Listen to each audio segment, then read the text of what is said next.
Yo, what is up and welcome back to my channel. For today's video, we have a different type of video.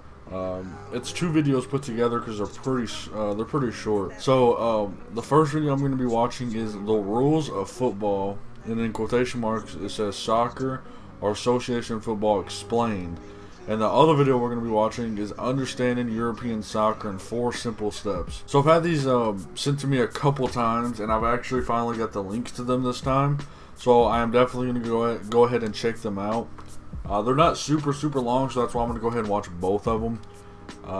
So let's just go ahead and jump straight into this. The first one, like I said, we're going to watch is the rules of football explained. It explains the rules of association football. Association football, more commonly known as soccer in North America, and football pretty much everywhere else in the world, is a game played with 2 teams of 18 players, with 11 players taking the field at any one time. The object of the game is for your team to score more goals than the opposing team. To score a goal, you must put the ball in your opponent's goal. For it to count, the whole of the ball must cross the goal line. In football, you're allowed to touch the ball with every part of your body except your arms. The main way to move the ball is to kick the ball to a teammate, which is known as a pass, or run with the ball whilst controlling it with your feet, known as dribbling. When the ball is in the air, players can head or chest the ball as well. Teams will usually orchestrate passes and dribbles so that the ball travels up the field so that they can score. The defending team will try and stop you by tackling. They can intercept passes, block shots, or try and kick the ball away from you and move the ball in the other direction so that they can score themselves. A defender must be careful here, as if the referee decides that they made contact with a player without touching the ball, or make Well, hold on, let me see that again. ball in the other direction so that they can score themselves. So if you hit them before you hit the ball, a defender must be careful here, like right there, as if the referee decides that they made contact with a player without touching the ball, or made contact without trying to win the ball, he can award a foul against them. Fouls usually lead to free kicks, but can also lead to a yellow card, which is a warning, or a red card, where you are sent off the pitch. 2 yellow cards equals 1 red card. Okay, I knew that. The game is played in 2 halves of 45 minutes, for a total playing time of 90 minutes. Hold on, let me read that. So there's 2 halves of 45 minutes equals 90 minutes. So you plus added time for any injuries and stoppage. There's a 15-minute break at half-time. Unlike most other sports, in football, when there is a stoppage in play, the clock does not stop. Instead, a referee will add the amount of time all the stoppages last for, and they will play this as added time at the end of each half. Okay, I did Highest not score know at that. the end of That's 90 minutes crazy. plus added time wins. There are ties in football, and if both teams have the same amount of goals at the end of time, this is declared as a draw. Football is a really simple game, and that's basically it, but there's a few more things that you'll need to understand before playing or watching a game. For example, substitution. A team can change up to 3 players during a match. To do this, they must inform the 4th official of who they want to take off and who they want to put on. Only in a stoppage of play can a substitution be made. A team cannot change a player if he's already been sent off. Handball. If you happen to touch the ball with an arm, forearm, elbow or hand, the referee will call handball against you and possession of the ball is awarded to the other team. If you commit a handball in your own penalty box, the other team will be awarded a penalty kick. Penalty kick. If a defender handles the ball in the penalty box or brings down an attacker with a scoring chance in the box, the referee will award a penalty kick to the other team. The ball will be placed on the spot and any attacking player can try and score with 1 kick against the goalie. If a shot is scored, it counts as a goal. If a shot is missed and it goes out of play, it's a goal kick. If a shot is blocked, the ball is in play and anybody can touch it. Throw in, goal kick, corner kick and free kick. If the ball leaves the field of play, the ball is awarded to the team who did not touch it last. If the ball leaves the sides of the field, a throw-in is awarded to the other team. If you touched it last and it goes out behind your opponent's goal line, a goal kick is awarded to the other team. If you touched it last and it goes out behind your own goal line, a corner kick is awarded to the other team. In the event of a foul, a referee can award a free kick to the team who was fouled. Offside. The dreaded offside rule. To put it in simple terms, imagine a line that extends from your opponent's last defender. You cannot be past that imaginary line when a pass is being played towards you. If you are past the last defender before the ball is passed to you, this is offside and will result in the other team being awarded the ball. Before he says it really quick, from the video that I watched, now I don't know if I'm 100% right because it was a little confusing. So if there was no players there or something like that, it was you couldn't be past the ball, I believe. Like if the ball was past that line, you couldn't pass it to someone that was behind that ball. Or it was something like that, I believe. I'm going to see if he talks about it on here. For you to be onside, you must be in front of, or parallel to, the last defender when a pass is being played towards you. This is a lot to take in, but it's one of the easier sports to understand. If you watch a game or two, you'll probably pick up the rules after just a few matches. If you have found this video I kind of already understand please after like, comment, yesterday. share and subscribe. It takes me ages to make one of these things, and good karma is always appreciated. If you're also on Reddit, you can post this video and discuss it there. But in the meantime, enjoy football. Or soccer, if you prefer. Let's go ahead and check out the other one now. Let's jump straight into it. Soccer in Europe in 4 simple steps. A guide for Americans. Although from the outside it may seem complex and confusing, to understand how soccer works in Europe, you really only need to know 4 things. Number 1. Each country has its own soccer league. Seasons run from August to May, in which each team plays every other team twice, once at home and once on the road. Games are divided into 2 45-minute halves, and when the game is over, the winner is awarded 3 points, the loser 0, and in the event of a tie, each team gets 1 point.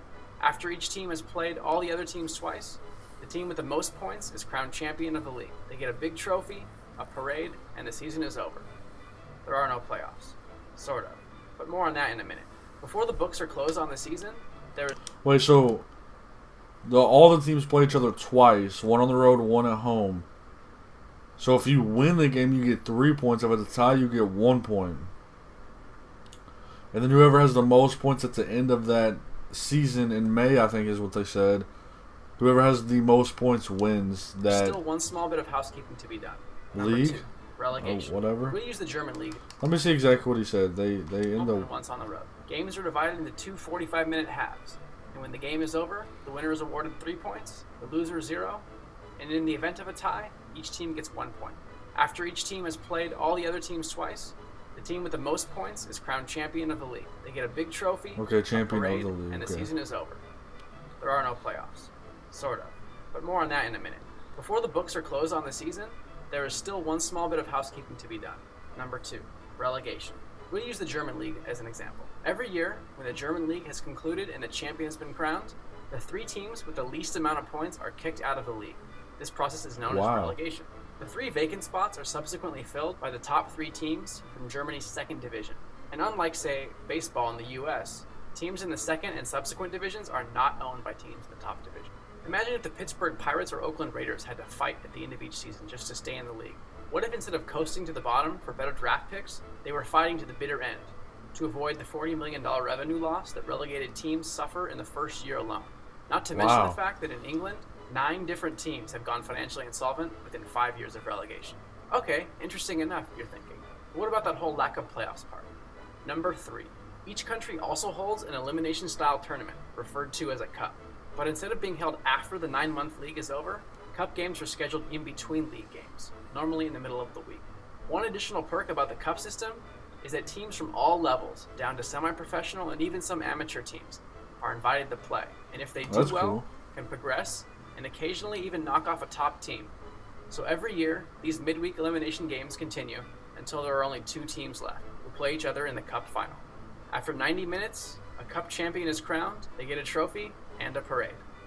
So, between the league and cup games, we get a great picture of who the best and worst teams in each country are.